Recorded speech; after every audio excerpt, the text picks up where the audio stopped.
I'm Marshall Shannon with Ministry Design Concepts.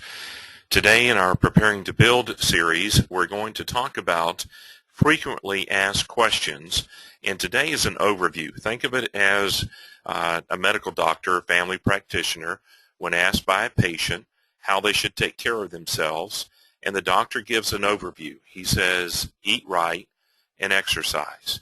He doesn't necessarily go into a full explanation of what that means because of time. And so today, as we go through all 5 phases, we're not going to take time to drill down into every answer. We're simply going to give you an overview. And several things we want to help you with today. Number one, we want you to have an example of the questions you should be asking as you prepare to build, because there are answers that you need to have. Secondly, understand this, that as we give you this information, we can't go into your particular situation during this question and answer time. We can explain some things and expand a little bit on it, but really to give you direct applied answers to your questions, applied to your project, it will take us more time. And so we answer the questions that we're going to show you and give you the brief answer, eat right and exercise. We answer these and teach you in the webinars how to find the detailed application to your particular project and situation. So let's get started with this today, and be sure as we go through this, you can pause the video, scroll down, and write in a comment something that wasn't clear, or you have a follow-up question. Feel free to do that. Don't punch submit, though, until you're ready to stop the video, or the software is going to start the video back from the beginning. And so if that helps you to keep record of any follow-up questions you may have. As you understand, as you're taking these webinars, the video training, 5 phases. We're going to start with the first one with preparation. Our motto is that proper preparation, planning, and processes prevent poor planning. If you don't plan well and prepare well on the front end, you can't spend your money right. And so in the preparation stage, here's 2 different screens full of questions. And as I said, I'm just going to answer them in bullet point form. How do you know if your church is ready to build? Well, number one, you need to make certain that God has directed you to do it. Number 2, concerning your congregation, are they in agreement? Number 3 is what you think you ought to build in alignment with your ministry design. And so as you look at this, the follow-up question to that is, how do you prepare your church to build? Well, the preparation stage involves a number of things. But let me just run down through them and give you the bullet points. You have to correctly evaluate your ministry. Are you healthy and fit, or just healthy? Do you have buy-in from the leadership, the key stakeholders, and the congregation in your church? Is your ministry design whole and where you can articulate it to your design team? Have you looked at your money and made certain that you have money on hand, that you can raise money, and that you can borrow money? Fourthly, are you ready to create and train your teams?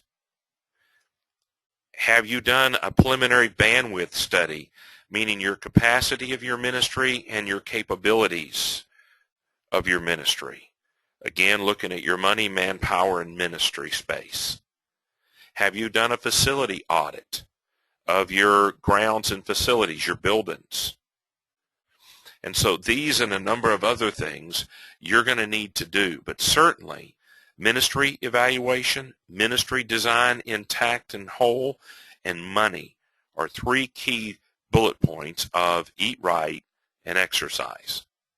So what do you do first, second, and third? Well, I think you better get a full ministry audit by having someone like myself, or you can do it yourself, to interview and do a SWOT analysis of every ministry, both of your ministry and your facility, to get an idea of where you are with everything. Then your ministry design had better be intact, where you can clearly articulate your core values, your mission, your vision, and your game plan to the design team, so that your building team, your building committee in-house, your folks, your church family, and the design professionals can understand what your ministry design is. And thirdly, you're not going to build without money.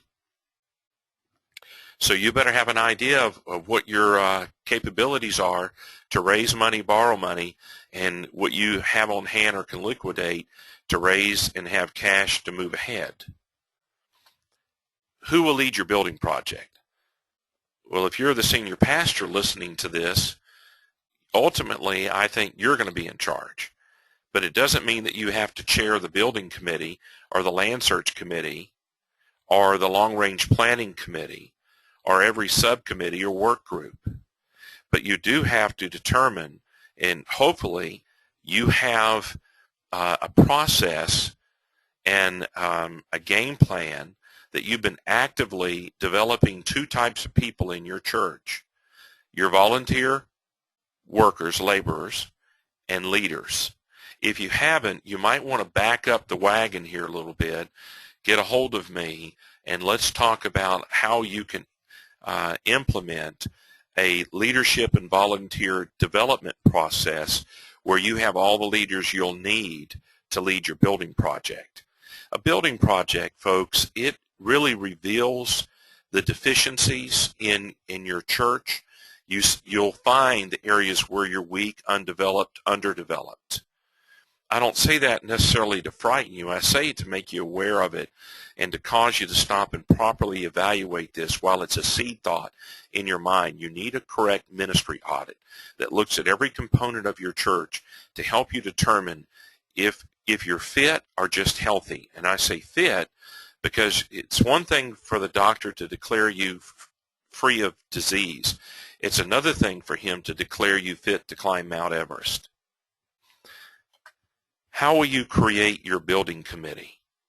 Well, you've got to decide how you're going to lead your congregation, and much of this depends upon your church polity, your theology, your current policies and procedures, and your congregation as to how you're going to do it. Is the congregation going to nominate people to be on the building committee, or are you going to have your deacons, elders, or board do this for you, depending upon how your church is structured?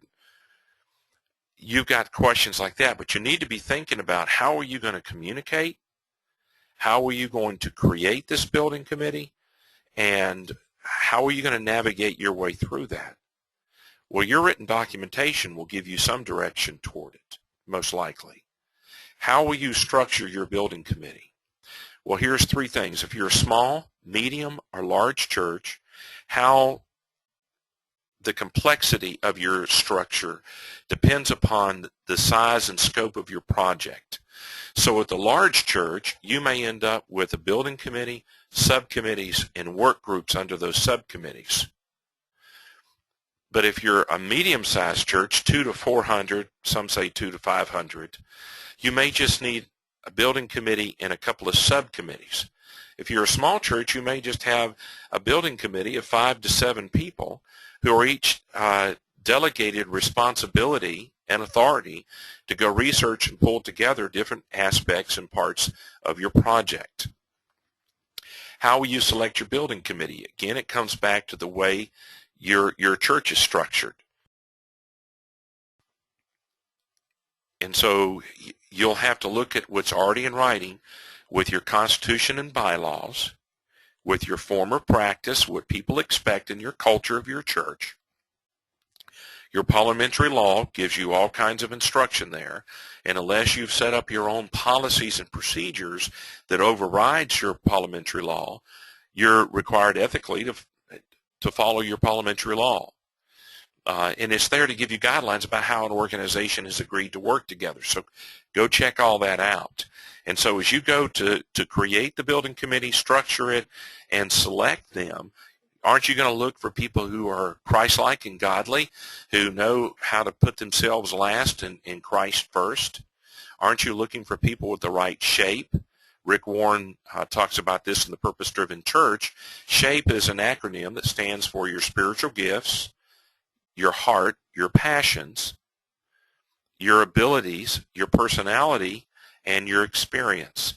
You want to put together people, and we've given you tools in the webinars, that will work well together. If you get the wrong type people together, they'll end up hindering their effectiveness and efficiency. So you want to determine what is the what are you looking for? What's important to you? What will cause your project to be effective and efficient as you go through the building process?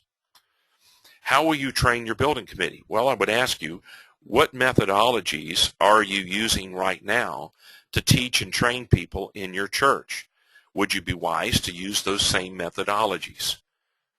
And so you want to equip them and educate them so that they can feel confident of what the procedures are, what their responsibilities are, what their action steps are, who they answer to, what their chain of command, what the timeline is for getting their work done, how often the committee is going to work, all of these things. You want to get them ready so you don't want it where every man just does that which is right in his own eyes.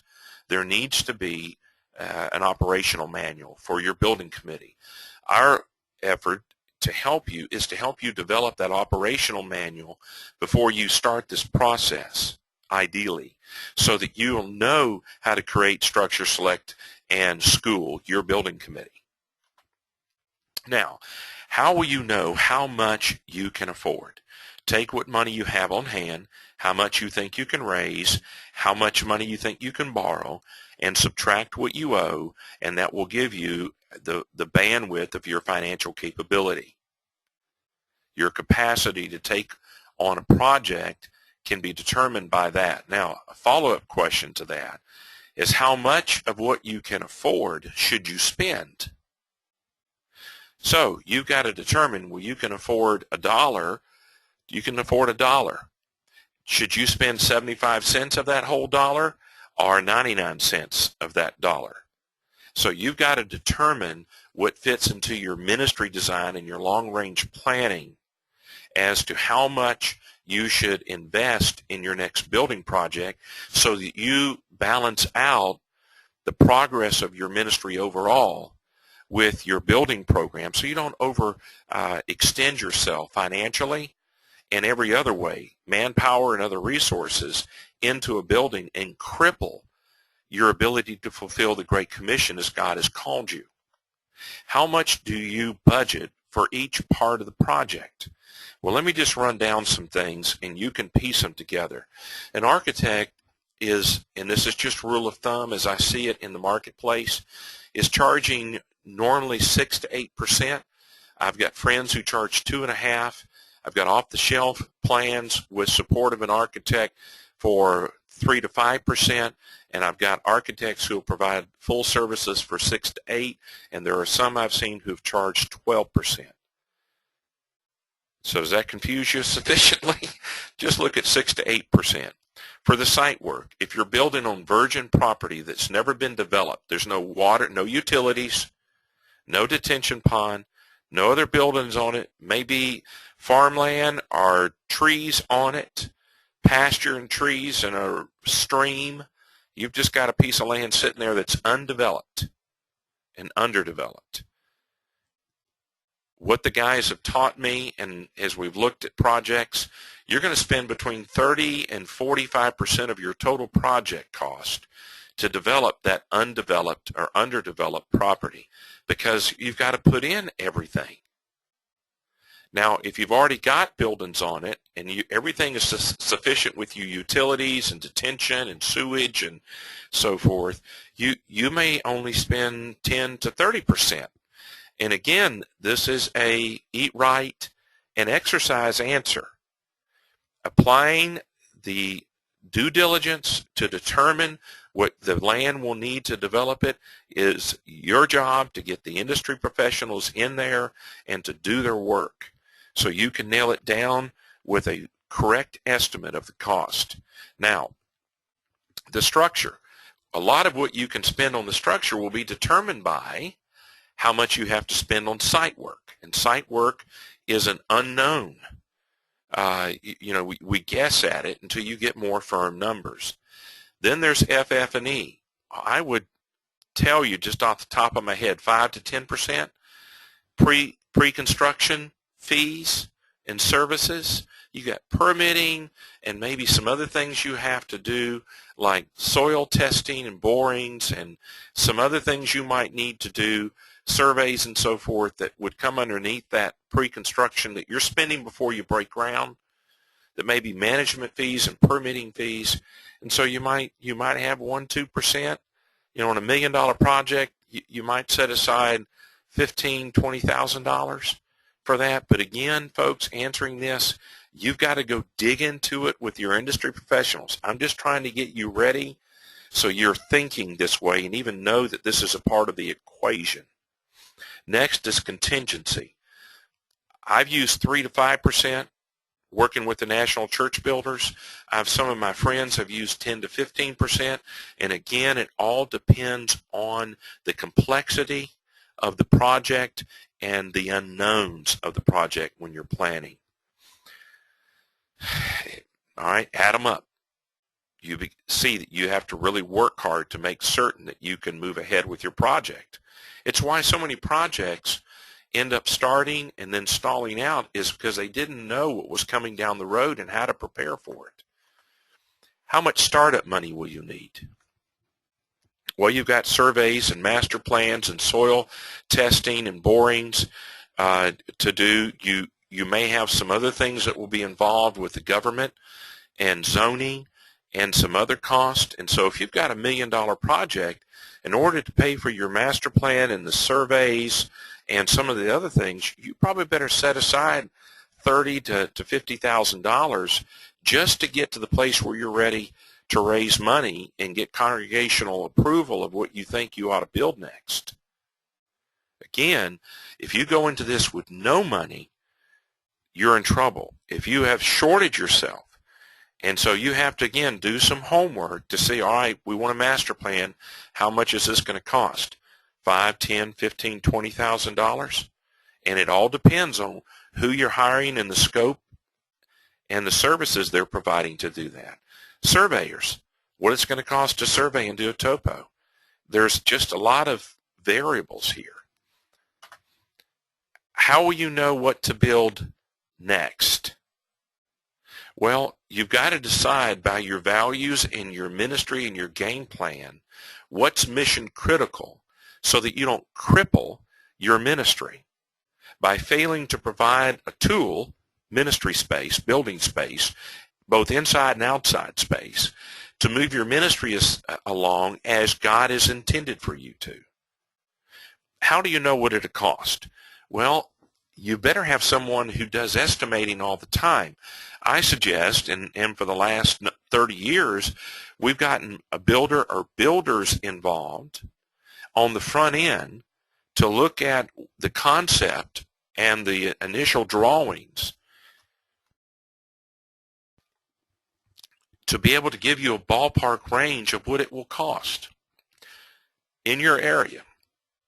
Secondly, today with the new technology architects are using, there's a BIM, it's a building information, and it enables them to design the building so that you can see it in 3D. You can peel back sheetrock and insulation and roofing and flooring and see exactly how many conduits and wires and plumbing and insulation and sticks and bricks, and count them and see exactly how you can count the nails and the screws and the welds that are going on in the building.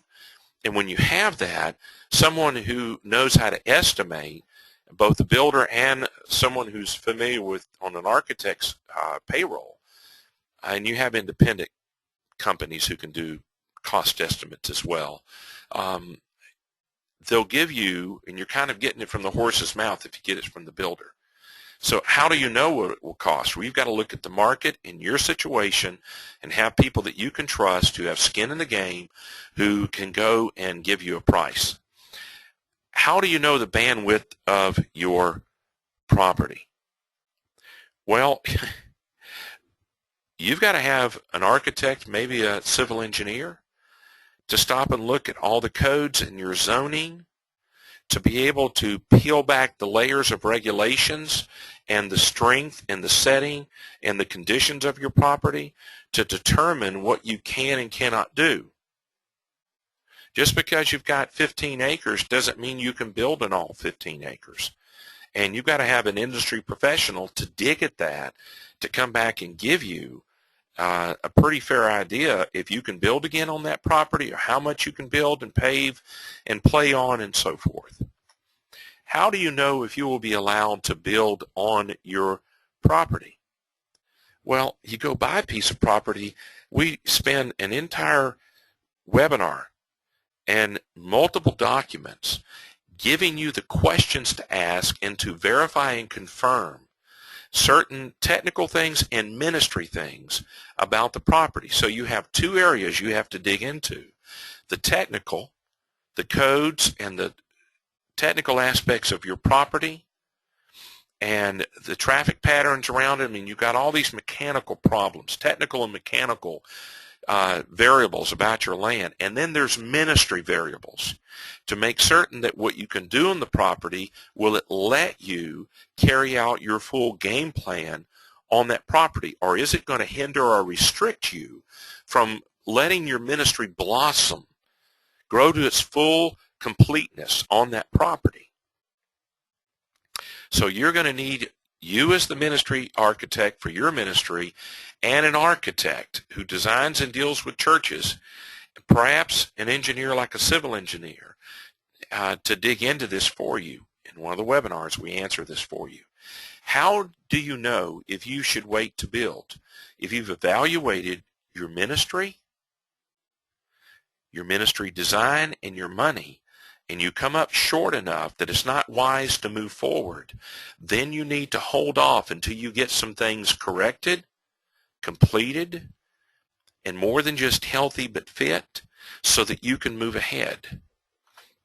How do you avoid the pitfalls and landmines in the construction process? Well, I think you're doing that right now by taking the training from myself and the other industry professionals to gain insight and wisdom and expertise so that you don't make the same mistakes. Here's what I've observed and others have observed, is that churches make the same mistakes. I coached my sons through high school in baseball. And, you know, athletes, when they play the game of baseball, they tend to make the same mistakes. They get into the wrong patterns of hitting, pitching, throwing, running the bases, fielding, and I can spot those weaknesses and those bad patterns as they begin to reveal themselves during practice. And then I have to go correct, and I teach and I train. We practice, and then we use the games as a teaching tool. And so while you're going through this, let me encourage you to use the access we're giving you to myself and the other industry professionals to both teach you and train you, and while you're actually going through this process, to let them use this opportunity as a teaching time, a teaching tool. So how do you avoid the pitfalls and landmines? You take Proverbs and just apply it to your life.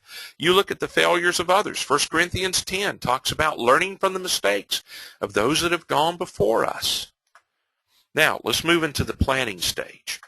The planning stage, you're going to ask certain questions. Here's one good one. What will the design team need to know about your ministry priorities? They need to know what your values are. What is most important to you? First, second, and third. For example, very few churches that have a wish list for more facilities have a wallet that will let them get everything on their wish list. And so they may have 4 things on their wish list: worship, education, fellowship, recreation. And they look at their money and realize that they're not prepared with their money or their manpower or some other thing or item in the list. And the first thing they have to have that's mission critical is worship space or the fellowship space. And so they have to be able to tell the architect what is most important to us, because he can design everything on your wish list. But if you can't afford it, are you going to go spend 50% more money than you needed to design something you can't afford? They'll need to know what you have to have built, and then they're going to design you something within your financial capabilities, within your project budget. How do you set your ministry priorities? You set your ministry priorities by what is mission critical. How you determine what is mission critical is to have a well-defined and well-functioning ministry plan where you can evaluate it to see where you're coming up short. What new space do you need to either accommodate the current growth you're experiencing, or what direction is God giving you to build for the future because he's burdened you for a new ministry or a new people group, and you're going to design and build facilities to let you minister to that new people group or to set up and carry out the new ministry. How do you prepare your programming information? Well, I would encourage you to use the support documents we've given to you so that you can go through, sorry about that, guys, so that you can go through and be able to tell them with an Excel spreadsheet, and I've given you an example of one, and another sheet where I fully explained the programming exercise, or tried to, and you give them everything you're doing at every time you're doing it, every place you're doing it, both inside and outside, plus the projected growth, plus your projected growth, plus every class and activity you've got on your property.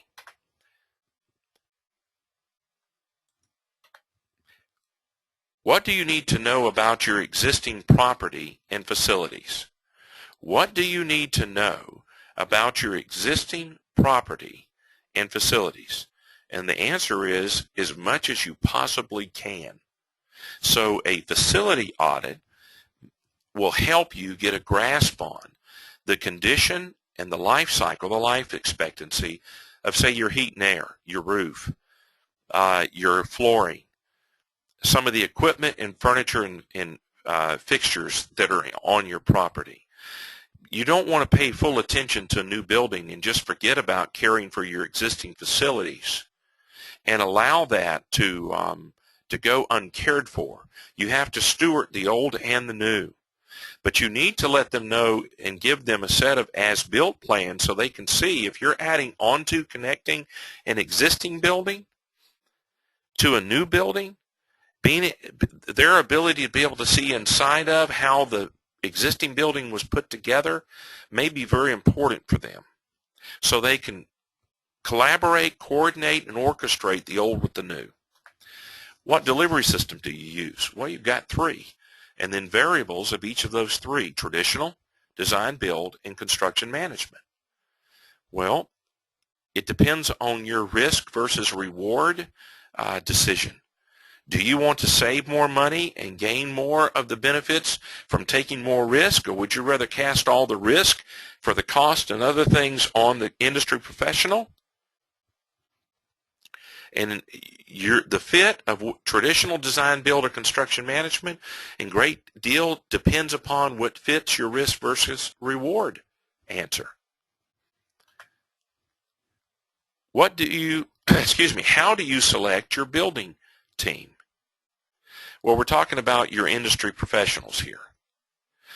And I've given you 3 different ways to select your architect, but I've also given you questions to ask, and within the first 2, and so that you can begin to determine, does the shape of your building committee, who the industry professionals are going to be working with, remember the shape, spiritual gifts, heart, their passions, abilities, personality, and experience match the shape of those that you're hiring. For instance, an architect has a temperament, a personality.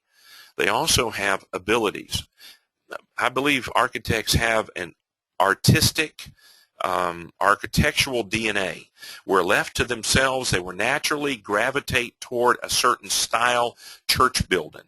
You need to determine what that is, and if you're looking for this type building, style building, and they gravitate strongly toward another, you might want to consider that. So if you're hiring an architect to build and make a metal statue out in front of your business or your church, or wouldn't do it for your church, but you understand what I'm saying. Well, you probably wouldn't pick a guy who just worked and his DNA was oils on a canvas. You'd pick a sculptor who was used to working with metal and welding and fabricating, designing, fabricating, and installing that statue. And so as you see this, same thing with an architect. With a builder, you're trying to find the right fit. Who will you need to design and build your new facility? Well, this depends on the delivery system that you select. If you pick traditional, you're going to pick an architect to design it. You're going to select a general contractor through bidding, and then they're going to build your building.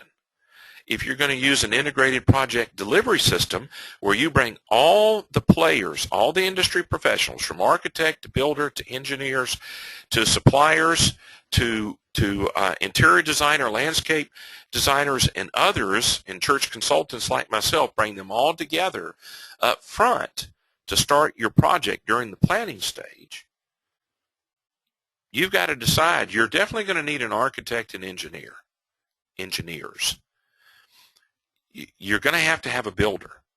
Now, whether or not you use an interior designer or pre-construction navigator like myself, or a landscape architect, or some of the other choices you've got, such as a person who both brings this furniture, fixtures, and equipment to you, but also does consulting with it, you've got to decide that.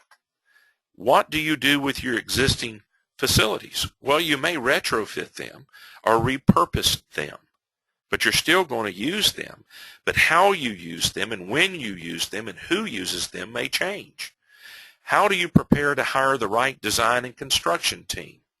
Well, you've got to be able to explain to them the following things: your future, your funds, your existing facilities and all the documentation with that, and any number of other things that you want them, the focus of your ministry, so that you can help them understand where you're going and what your focus are and what you believe your church family needs next. And you've got to be able to articulate that, because they're going to design and build what they understand you to have said to them about what you need for your ministry. How do you select your architect and builder? You can pick a friend of your personal friend, or someone in your congregation, or a member in your congregation that is an architect. That's one way. Number two, you can interview them. Or number three, you can have them all provide you a test run of what they perceive your project needs next, your church needs next, and have them do some initial drawings for you and work with each one of them a little bit to see how it goes. Picking your builder, there's a whole list of questions that you need to look at with a licensed general contractor, construction manager, to design builder, to build your building. What will the design team expect from you? They'll expect you to be able to articulate very clearly and concisely what your focus is, what your needs are, what your priorities are, what money you have to spend, what your vision for the church is. They're going to expect this from you. Then they're going to expect you to work with them, and as they work with you, for you to make decisions and live by them. What will they require from you? They may require from you a current survey of topographical and boundary survey of your property. They may say that you need to test the soil and some other things that are there.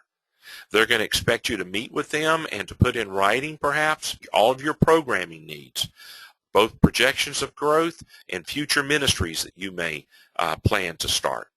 They're going to need full information from you. It's a lot of work to get ready. And if you wait until you've hired them and you want to hold your project up, then don't do any of the preparation stage. Just wait to the planning.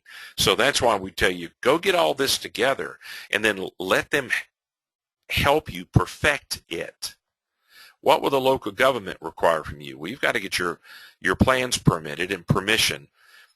Here in South Carolina, I had to go each time I built on the property and go before the Board of Zoning Appeals to get permission to build, because church doesn't fall within residential, commercial, or industrial.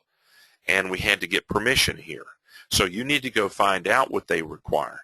But they're zoning, and then they're going to expect you to follow the codes and requirements and regulations they've set up for your property and in your area. What documentation will the design team need? Those surveys, and also your programming, any previous master plans you've had done, or any as-built plans you have of existing property. Any other documentation you have about the area. Give them all the information that you have and let them sort through it, is what I would say. They may shoot me for saying that. But let them sort through it to determine what they need. What surveys will they need? Topo and boundary. What information about your church will they need? Everything we just got through listing. What will the design team need to know about your future, your projected growth, your growth projections? If you're planning on multi-siting, so you're not just going to be on this property but on other property, or that you only want to build one more time on this property, then you're going to relocate. Are you going to sell the church to someone else and let another business or church come in and use it? Are you going to leave a church there and go somewhere else? Are you going to plant churches out of this? They need to understand your DNA, your genetic code, and what your future looks like. What is God's vision for your ministry as you move forward? And be able to articulate that to them. Don't leave any surprises as they go through the design stage. Clearly show them the roadmap to God's future for your ministry. Where are you headed? Every ship needs a port of call so they know where they're going to dock. You need to have a vision, port of call, with mile markers, so to speak, so you know if you're going to this place and this place and this place. I worked for one of the national church builders. We had a small single-engine plane that we flew in, and I learned a lot more about aviation by flying with them as a passenger. And we would fly to a marker and sometimes zigzag our way to a location that might be straight ahead, but we weren't allowed to do it. In your journey, you want to show them the mile markers, the points you're flying to. And you may do some zigs and zags in your ministry, but help them see it. Now to the design phase. Here's some questions that you need to be answering, and I'm going to give you the basic overview of Eat Right and exercise. Who should master plan your property? Well, the architect. You may need engineers in there. Your church family, perhaps a church consultant like myself, a navigator. Maybe an interior designer who is thinking through every jot and tittle of it, a landscape architect, civil engineer. You can do it just with you, pastor, and the architect. I've seen it done all the different ways. What is involved in the master planning? Well, it's taking your future and your current and marrying those together with your affordability to come up with the next steps, 1, 2, 3, and 4, with where you're going to build. The master plan is the full development of your property as you foresee it.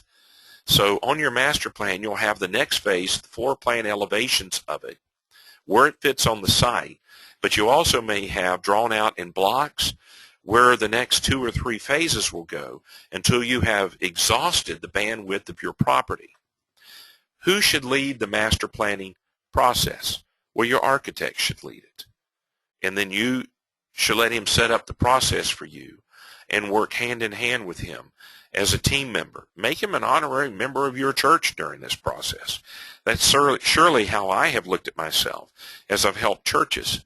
I buy into who they are, what they are, where they're going, and how they're going to get there, and who's going with us, as though it were my own church family, and then serve it that way. What will a master plan cost?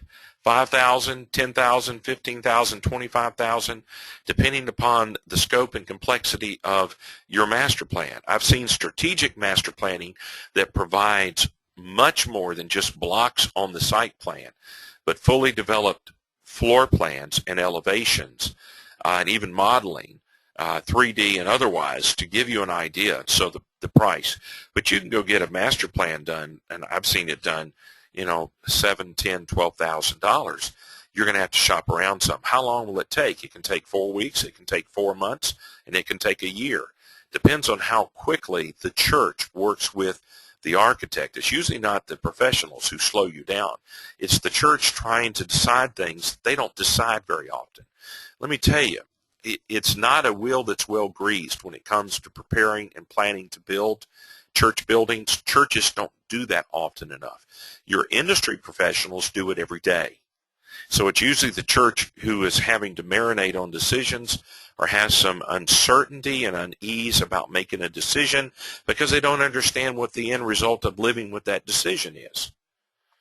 What is produced from the master plan exercise? A floor plan, elevations, a site plan, perhaps an artist rendering, computerized generated 3D presentation with music and voice and narration.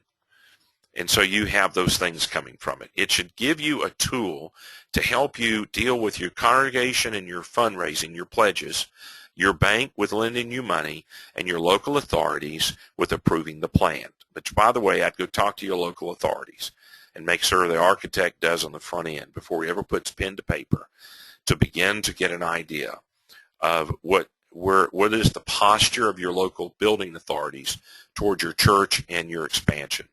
What design decisions will you need to make? Dozens of them. I spent an entire webinar just dealing with walking you through one design decision after another so that you can get prepared. You're going to have to be able to make, slope floor in your auditorium, your sanctuary if you call it that, or flat floor. Stackable padded chairs, folding chairs, theater seats or pews. What are you going to do? And that's just the first of probably what will be hundreds of decisions when broken down. How do you present your project to your congregation? Well, let's say it's Sunday morning. You're going to talk to your church as a whole. Is the architect coming to unveil it? Are you doing it as a senior pastor, as the chairman of the building committee? Do you have a special committee who's just been doing the master plan and doing the packaging of it? Are you going to present it to the whole congregation? Let's say you've got one Sunday morning service. You may have 5 Sunday morning services. Are you going to do it in small groups on Monday, Tuesday, Wednesday, and Thursday nights and let them come in? How are you going to do it? Well, you've got to decide the best way to present it so that your church family can see the end product of your master plan. So your master planning, before you get to the construction drawings, which will be the detailed, lengthy plans that all the work that the engineers, the interior designer, the landscape architect, the civil engineer, and the architect is orchestrating all of this, your suppliers, your audiovisual lighting and acoustical engineer, all these people are putting all these pieces together. And you need to have it nailed down and confirmed exactly where that closet's going to go, that window is going to go, that piece of furniture is going to go, that light switch and outlet and fire pool and fire extinguisher and the mirror on the wall is going to go. And you've got all that to think through. And so when you're going through this, your congregation should be apprised because you're utilizing their input for all the ministries to determine how to design it during the schematic and the master planning time, and so that you've got some full solid development before you go into construction drawings, because it's expensive to start making changes after they go into that full detail. Who does the presenting of it? And you have got to decide how you're going to do it, meaning whole church at one time or in small groups using a PowerPoint with a 3D computerized presentation, maybe with background music and a narration, and fly them through the building so they can see it as though we're actually right there, or if you're just going to unveil a artist rendering of it. Pastor, are you going to be the main spokesman or the chairman, or is it going to be a team effort? When do you raise money? Hear this. It's going to take you probably 3 months on average to decide if you're going to hire a capital stewardship consultant, and then 4 to 6 months for them to get your church and your capital committee together and to go through the process of getting ready to hand out the pledges, and then 3 weeks or so to get the pledges back. So for the whole process, until the time you begin to decide who you're going to interview to hire as a consultant, to the time that you've handed out the pledges and get them back, I've been told you're going to need to reserve between 6 and 9 months, and I would say lean toward 9 months, maybe even 9 months to a year to start to finish. And then, of course, your pledges, your church family, your contributors are going to be giving money for the length that you've stated. Usually it's 3 years. So you want to do this after the master plan is done so you can unveil and show the people what they're giving toward. But to encourage you some, I've had one of my friends, I pastored part of his family. He raised a whole lot of money before he ever had a set of plans because he had articulated his ministry design and the need for it and prepped the people. They bought into it and gave a lot of money before he ever showed them. But that's the exception to the rule. Should you seek outside help from a consultant to do the master plan, to do the fundraising? And the answer probably is yes, because they pay for themselves many times over. But if the code and culture of your congregation is anti-consultants, then you're going to have to direct it in-house with you leading it, senior pastor, and try and figure out how you're going to do that. So you have to determine what the best fit is for your church, but I would encourage you to at least interview it and look into it. When do you seek outside help? As early in the equation as you can. I would get them on board because, again, back to the integrated project delivery system, bringing on the front end during the planning stage, after you've got your in-house committees together, now you're looking at engaging with industry professionals. I would make the capital stewardship consultant, the generosity coach, a part of the discussion on the front end because they have a lot to offer, at least the ones that I know do. How long does the process take? From time you start to consider who you're going to interview to hire to the time you get your pledges back, you better figure on 9 months.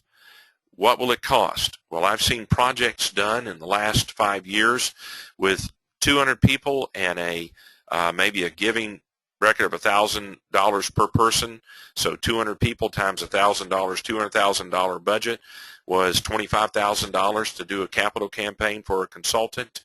And I've seen it all the way up to $110,000. Not for a church of 200. I don't pass out. But it really, different companies have different ways that they set up a matrix to charge you. And so you're going to have to dig into it. But it is going to cost you. I wish I could tell you that it's going to be 5% of your target amount that you're going to raise, but I can't do that. The consultants might be able to do that for you. But it's not going to cost you, $3,000 to have a consultant come in and do this. It's going to cost you money. And depending on where you are, who you are, and what you're wanting. How much will you raise? Well, you've got to decide how much money do you have on hand and how much money can you borrow, and it may dictate as you've estimated the cost of what you want to design. You haven't designed it yet, but what you're going to fully design, you've got to subtract what you have on hand and what you're capable of borrowing, and then what your estimated cost of your project is going to be as to how much you have to raise. Usually, a congregation can raise, with the consultant's help, 2 times their annual giving. If you do it in-house, meaning pastor-led, it's 0.6, in other words, 60% of an annual giving, to 1 time your annual giving. So as you can see, the consultant's track record in this country is that they pay for themselves many times over. How do we borrow money? Well, you can do it through bonding, you can do it through commercial, you can do it through a credit agency, you can do it through credit union. There's different ways to go about borrowing the money. So your options are that you've got to go take your financial information, package it, and be able to go in. Sometimes I've used a mortgage broker to get me a loan before, and I've also gone to the bank with our building committee and gone and talked to the bank and gotten money. I've also interviewed and looked at bonding companies, and this is all as a senior pastor. As a builder, we've used all of them, working with the National Church Builders. So you've got some options there. When do you pursue a loan? You need to start pursuing the loan today. I say that to go and develop a relationship and finding out from the individual lenders that you would like to solicit their money, to borrow money from them, to rent their money. You find out what they're going to require. Everyone's probably going to tell you, oh, yeah, I'll be happy to talk to you, Pastor, about your building project and lending you money. We'll be happy to help you. What they mean is they'll be happy to talk with you and get your information to see if you qualify, because they're looking for qualified clients. It doesn't mean that they say, when they say, we'll be happy to help you, that you now are qualified and approved for the loan. You have to jump through a bunch of hoops, and it's an obstacle course, okay, to get through it. How do you keep your design within your budget? You better have a group of people looking to help you. And I would say, and this is not meant to be a stab or punch or give an architect's black eyes.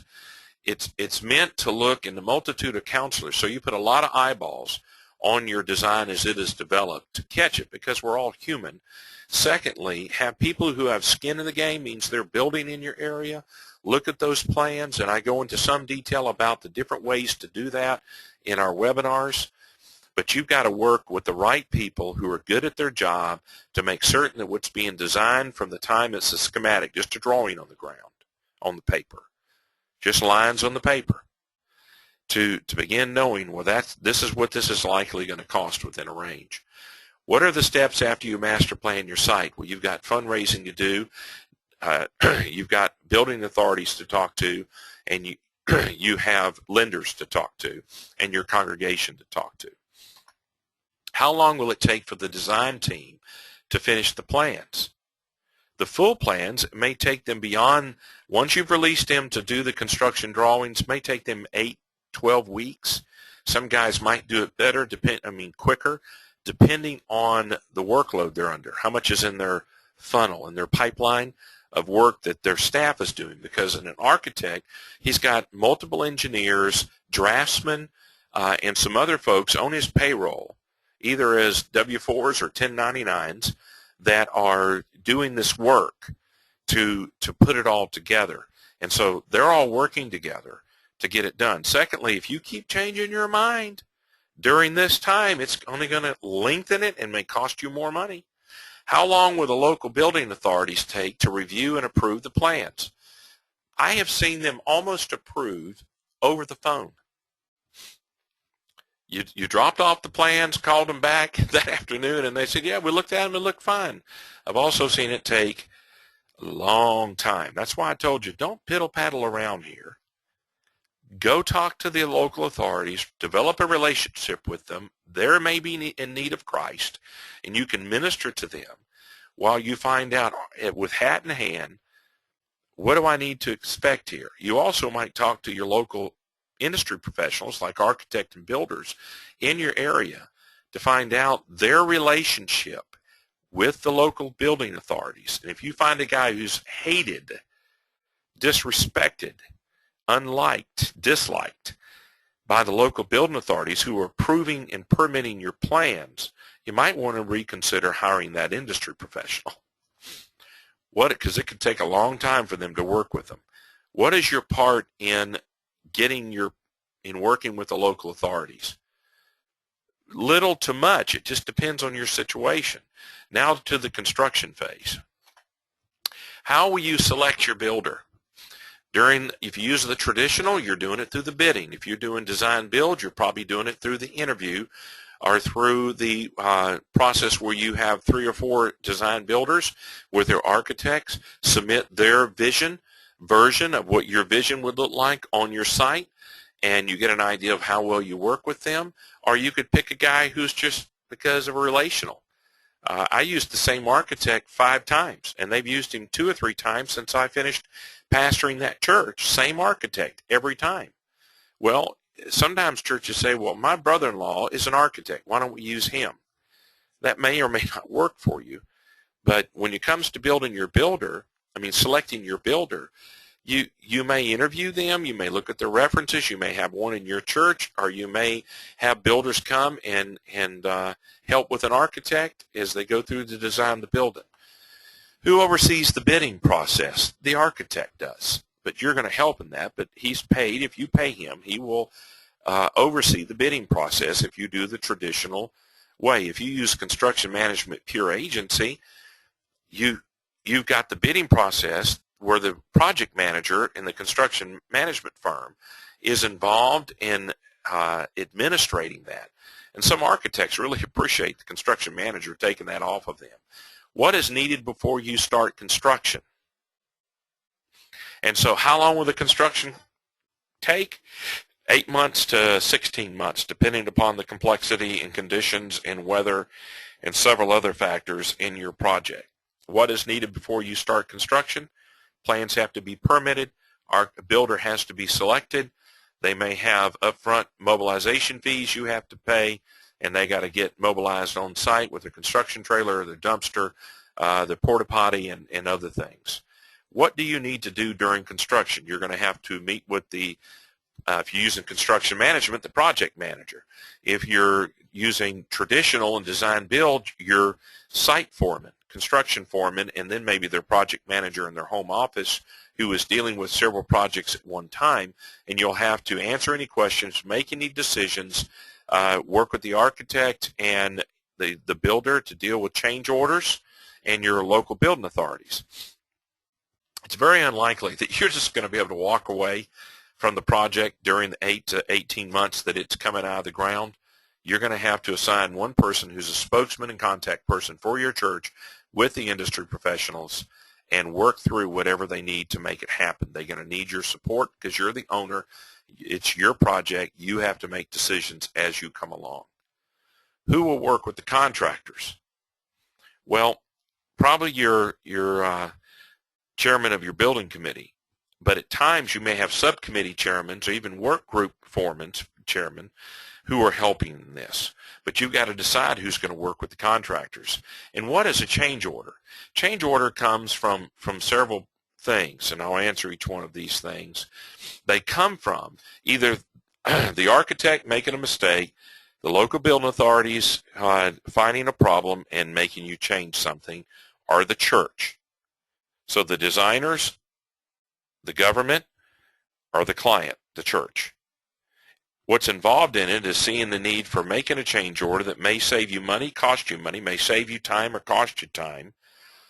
And that is going to move a door, move a window, change some mistake in the plans. The plans are incomplete or incorrect, or there's a conflict between the plumbing and the electrical, or the ductwork and the HVAC.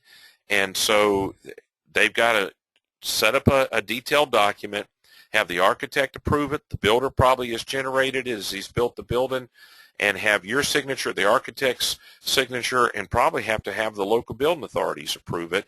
And it may cost you 10 minutes or it could cost you 10 days or longer to make that change. And so as you look at that, change orders, I've seen projects go through with one change order for the whole project, and then I've seen it where, it's like raindrops. They're just all over the place. Facility management. What is involved in the warranty period? Well, that's where the builder warranties and guarantees the quality of the building for usually 1 year, except for some other things that the state law, whatever state you're in, will require maybe the roofing or the structure of the building to be guaranteed longer than that. Well, during that warranty period, if your heat and air breaks down, depending on how delivery system you used, depends on who you have to go to have the warranty work done, to repair it. And how long is it? Usually a year. You need to get that in writing. How do you develop a budget to maintain your new facility? Well, you've got to look at the cost, life expectancy, the maintenance requirements of every part of your building and allocate money to pay for the management and maintenance of your building. So if you're going to have to change out filters in your HVAC, then you need to know what those are going to cost and how often you have to change them out, and if you're going to have to hire someone to manage and maintain your HVAC. And so go all the way through your facility and put a budget together. You say, well, we got to clean it, but every month we need to shampoo certain carpets because of the traffic patterns, or re-wax the wood floor in the gym every year, and on you go. You've got to put the pieces together to come up with a complete plan and then set it into your budget so you have adequate money both for the service and the supplies to maintain and care for your property. How do you hire staff to maintain the property? Well, you're probably, if you have a large enough facility, are going to need managers over the facility, maintenance people with technical skill to care for the different aspects of the building, and custodial. And if you also have to have security there to care for the building, depending on where, when, and how, I'm not saying you're going to do that, you've got all these parts, and you've got to hire them. So you need to have an understanding operationally of what their job descriptions and authority is, what their requirements are, how much you need them, what you're going to pay them. You basically need to develop an operational manual for your facility management. What positions and duties are needed? I just mentioned a group of them. How do you develop operational procedures? Well, you've got to get some instruction here from maybe your builder or a facility manager who teaches this. We'll have guys with our webinars here where you can listen to those and be able to get direct instruction from a seasoned facility manager, both from a builder's standpoint and from those whose living is caring for facilities. What policies do you set? Well, you've got to decide the do's and don'ts and how to service it, who's going to use your facility. So everything to care for and take care of your property and to maintain it, you've got to write policies that are within your philosophy of ministry and your theology of stewardship and your theology of church. How do you develop maintenance schedules? Well, you're probably going to do multiple schedules. You can use software that is available today, I think, to be able to create that. But you've got to set that up so that so the manager knows when the mechanics are to be in there to care for each part. And failure to do that will cost you more money for your facility over the long run. Here's the final question. How, as a church leader, do you protect, prepare, and provide for your congregation as you go through your building program? Well, you want to go get trained, and prepared yourself so that you have looked at each aspect of the building project and have a team build that is caring for each part of this so that you can safely navigate them through it. If I were ever to try and climb a mountain, I'd want a mountain guide that understood everything and had been to the top of that mountain before. So here's the argument for ministry design training, and for a percentage of you listening to this will need a pre-construction navigator like myself or one of my friends to walk you through this, because we've been through it over and over and over again to help you safely navigate your way through. I trust this has been of help to you. I'm Marshall Shannon, your pre-construction navigator with Ministry Design Concepts and Ministry Design Training. You can reach me at this email address or either one of these two phone numbers, and I trust the Lord's blessing on your efforts as you move ahead with your building plans.